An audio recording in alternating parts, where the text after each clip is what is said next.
एक बार की बात है, एक छोटी से शहर में गौरव नाम का एक युवक रहता था। वो बहुत ही आलसी था और अपने जरूरी कामों को हमेशा टालता रहता था, जिसके कारण वो अपनी पढ़ाई में अच्छा स्कोर नहीं कर पा रहा था। उसके परिवार वाले उससे हमेशा कहते थे, बेटा समय का मूल्य समझो, जो समय अभी तुम बर्बाद कर रहे हो वो कभी वापस नहीं आएगा। लेकिन वो हमेशा उनकी बातों को नजरअंदाज कर देता था। वो सोचता, अभी तो बहुत समय है, बाद में कर लूंगा। वो पढ़ाई करने के लिए शहर गया, लेकिन उसकी आदतें नहीं बदली। वो अपना पूरा दिन दोस्तों के साथ मस्ती करता और रील स्क्रॉल करता रहता। गौरव के शहर में एक बुजुर्ग आदमी रहता था, जो बहुत ही बुद्धिमान और ईमानदार था। एक दिन गौरव ने तय किया कि वो उस बुजुर्ग आदमी से मिलेगा, ताकि वो कुछ सीख सके। गौरव उस बुजुर्ग आदमी के पास गया। वो बुजुर्ग आदमी पेड़ के नीचे बैठकर मेडिटेशन कर रहा था। गौरव ने उसे नमस्कार किया और कहा, मेरी मदद कीजिए, मैं जिंदगी में विफल हो रहा हूँ। हर बार मेरे दोस्त मुझसे आगे निकल जाते हैं, लेकिन मैं हमेशा पीछे रह जाता हूँ। मुझे उन सबसे अच्छा बनना है। मुझे बताइए कि मैं ये कैसे कर सकता हूँ। बुजुर्ग आदमी ने कहा, बेटा तुम संघर्ष झेल रहे हो क्योंकि तुम अपने कामों को हमेशा टालते रहते हो और समय की कद्र नहीं करते। मैं तुम्हें एक कहानी सुनाता हूं जिससे तुम समय के मूल्य को समझ सकोगे। बुजुर्ग आदमी ने कहानी शुरू की। एक बार की बात है, एक राजा था जो बहुत दयालु था। वो अपनी जनता से बहुत प्यार करता था और उनकी मदद किया करता था।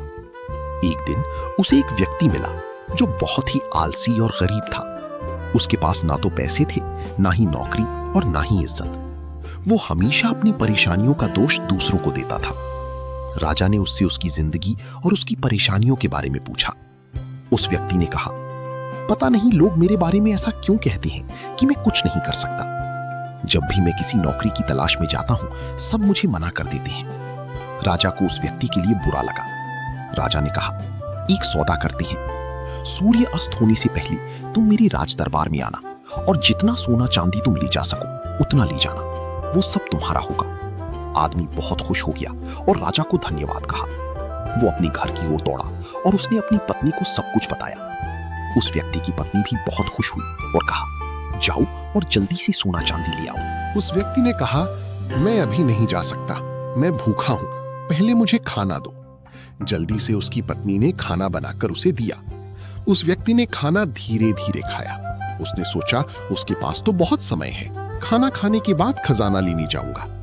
खाना खाने के बाद उसे नींद आने लगी। उसने सोचा मैं अभी थोड़ी देर सो लेता हूं, कुछ देर बाद चला जाऊंगा। उसने सोचा कि वो थोड़ी देर ही सोएगा, लेकिन वो 2 घंटे के लिए सो गया। जब वो सोकर उठा, उसने देखा कि देर हो गई है। उसने जल्दी से कुछ बैग उठाए और राज दरबार की ओर भागा। रास्ते में धूप तेज थी, उसे गर्मी लगने लगी। उसने सोचा थोड़ी देर पेड़ के नीचे आराम कर लेता हूँ, फिर आगे बढ़ूंगा। उस समय पेड़ के नीचे हवा चल रही थी, जिससे उसे फिर नींद आ गई। इस बार वो 4 घंटे के लिए सो गया।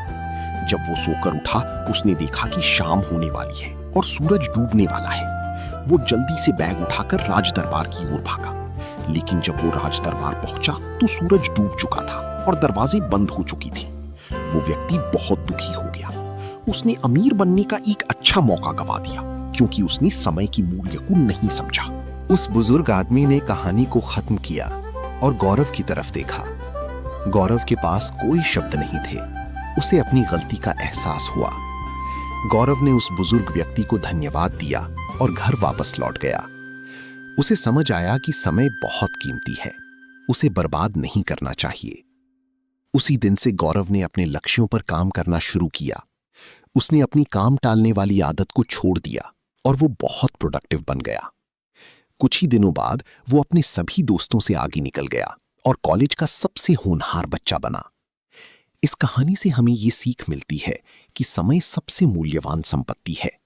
अगर हम इसे बेकार की चीजों में बर्बाद करेंगे तो हमारे पास पछताने के अलावा कुछ नहीं बचेगा। हर अवसर का सही समय पर लाभ उठाना चाहिए, क्योंकि खोया हुआ समय कभी वापस नहीं आता। इसलिए आज से ही अपने समय का सदुपयोग करें और अपने लक्ष्यों पर केंद्रित रहें। दोस्तों, अगर आपको ये कहानी पसंद आई हो तो कृपया इसे लाइक करें और अपने दोस्तों के साथ शेयर करें। अगर आप ऐसी ही और प्रेरक कहानियों को सुनना चाहते हैं तो हमारे चैनल को सब्सक्राइब करें और बेल आइकन दबाना ना भूलें, ताकि हमारी नई कहानियां आप तक सबसे पहले पहुंच सकें।